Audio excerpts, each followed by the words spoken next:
السلام علیکم ورحمۃ اللہ وبرکاتہ نحمدہ ونصلی علی رسولہ الکریم ما بعد اعوذ باللہ من الشیطان الرجیم ظہر الفساد فی البر والبحر بما کسبت ایدی الناس۔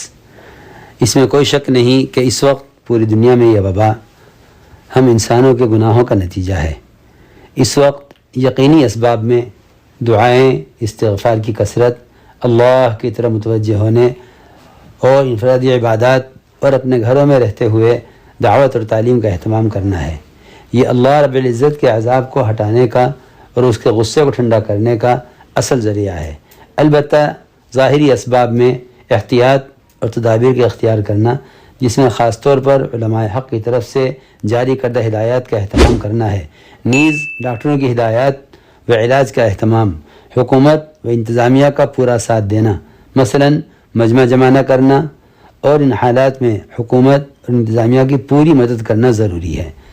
بندہ از خود بھی دہلی میں ڈاکٹروں کی ہدایات کے مطابق اپنے آپ کو کوارنٹائن کیے ہوئے ہے۔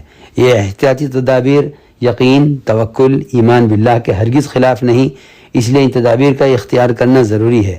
جہاں جہاں بھی ہماری جماعتیں ہیں وہ وہاں رہتے ہوئے حکومت کے قوانین کی پابندی ضرور کریں۔ فقط والسلام، بندہ محمد سعد غفر اللہ۔